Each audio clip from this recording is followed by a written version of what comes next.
Mu'adh radiallahu anhu, he narrated that the Prophet, peace be upon him, said, beware of the 3 acts that cause you to be cursed. Beware of the 3 acts that cause you to be cursed. And then he said that it's to relieve yourself in a shaded place that people utilize, or in a walkway, or in a watering place. So to relieve yourself in certain areas is considered to be unjust, right? Now obviously back then they didn't have restrooms, all right? You had to look for a natural place to relieve yourself. But that's why you'll find, for example, so many ahadith, so many traditions where the Prophet, peace be upon him, forbade a person from urinating in still water, in standing water. Why did he do that? Can anyone tell me why there are so many traditions of the Prophet, peace be upon him, forbidding people from urinating or from relieving themselves in still water?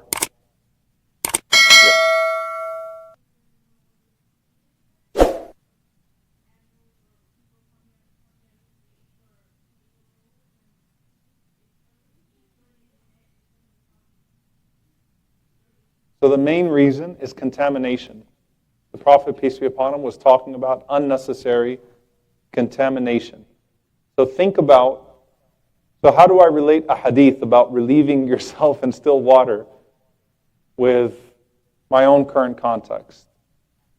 Do we unnecessarily contaminate water in our own context, right? So there are ways to interact with some of these ahadith, with some of these traditions, even if they don't really apply to us anymore, right? In the most literal and technical sense. Do we unnecessarily contaminate water? So think about, at a greater scale, the deliberate contamination of water, of the water supply during modern warfare, for example. Think about how many people die because of the contamination of water.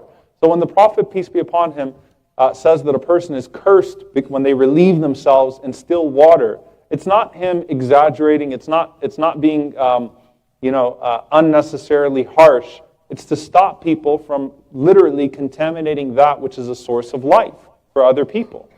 So we can relate to that in our own capacity, without just focusing on the technical things. And it's interesting because we find that Allah mentions in the Quran, أَفَرَأَيْتُمُ الْمَاءَ الَّذِي تَشْرَبُونَ. So just like we said with the trees, you're called to reflect and see them as signs of God. With water, Allah teaches you to see it as a sign from Allah. So He says, do you consider the water that you drink? أَأَنْتُمْ أَنزَلْتُمُوهُ. Did you send it down from the clouds, or was it us who descended it? And if we wished, we could render it salty, and then what benefit would you take from it? And so the scholars reflected on that. When Allah tells you, do you consider the water around you? Do you pay attention to the water around you? When's the last time a person, when you drink water, as Muslims, you say Bismillah in the name of God, and then you say Alhamdulillah.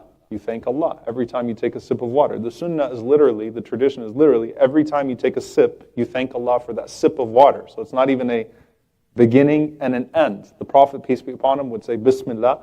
He'd drink, he'd say Alhamdulillah. He'd say Bismillah. He'd drink, he'd say Alhamdulillah. So he was thanking Allah for every sip of water.